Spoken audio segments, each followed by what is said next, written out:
さて、毎年秋になると話題になるインフルエンザワクチン。まあ、冬を乗り切るための一番大事な備えだって僕たちずっと思ってきましたよね。でも、もしその常識をひっくり返すようなデータが出てきたとしたらどうしますか？今回は科学界でちょっとした話題になっているある論文について皆さんと一緒にじっくり見ていきたいと思います。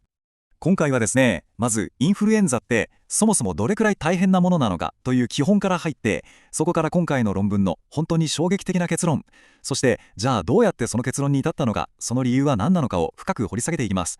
で、最後にこれが僕たちの未来にとってどういう意味を持つのかを一緒に考えていきましょう。はい、ではまず第一章、予防のためのワクチンですね。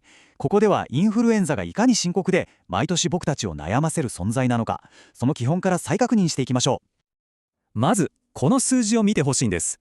14万5千人。これ何だと思います？たった1年、2017年だけでインフルエンザが原因で亡くなったと推定される世界中の人の数なんです。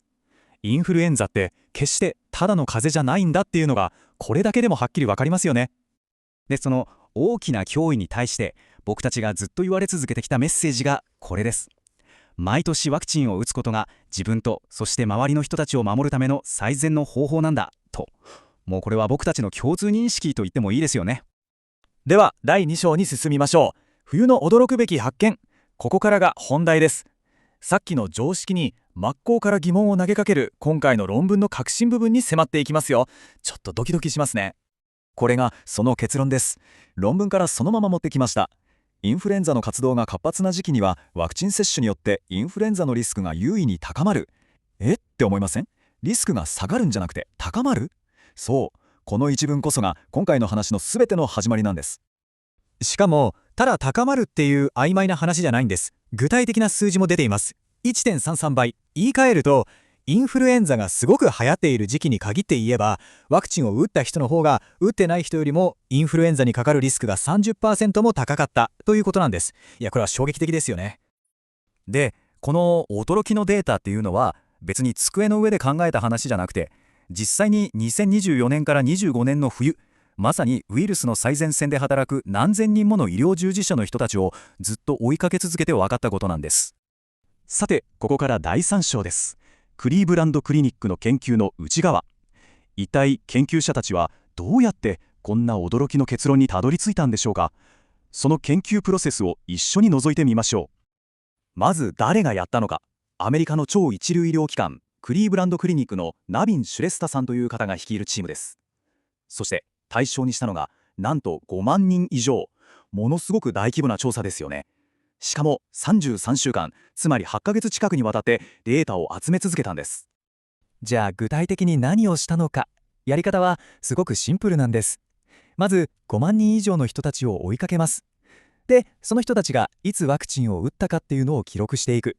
それと同時に誰がインフルエンザで陽性になったかをずっとチェックし続ける。そしてワクチンを打ってない状態から打った状態に変わったことで、その人の感染リスクがどう変わったのかをリアルタイムで比べたということなんです。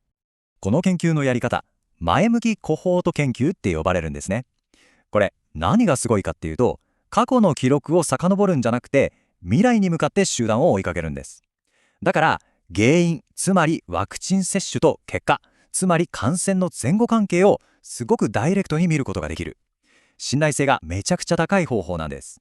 はい、第4章です。予期せぬ結果の説明。研究の方法は分かりました。でも一番知りたいのは、なんでそんなことが起きるのってことですよね。その理由として考えられる可能性をここから探っていきましょう。多分皆さんが今一番頭に浮かんでる疑問がこれだと思うんです。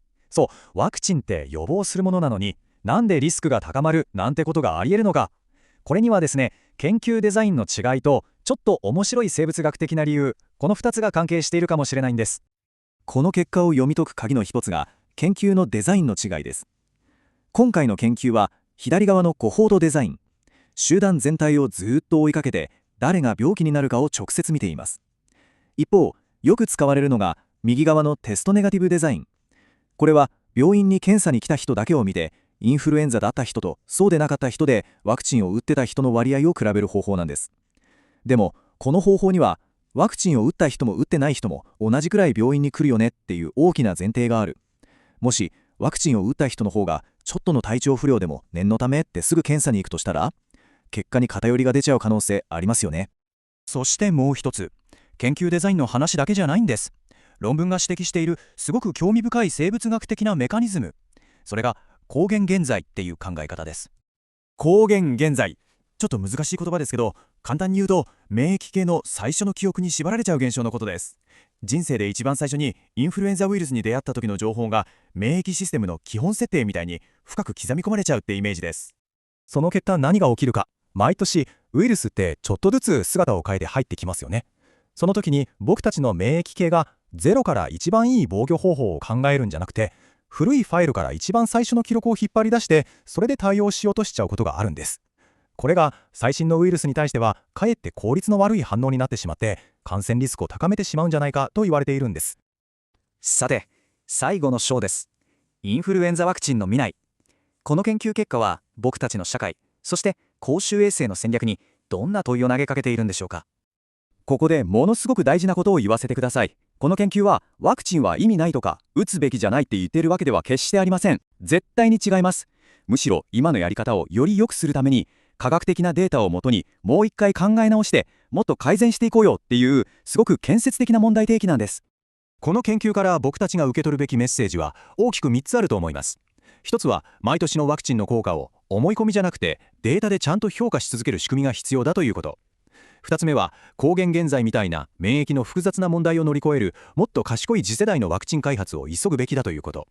そして3つ目が新しい科学的なデータが出てきた時にこれまでの常識をちゃんと見直せる勇気と柔軟性を僕たち自身が持つこと、これがすごく重要なんだと思います。突き詰めるとこの研究は僕たちにこの根源的な問いを投げかけています。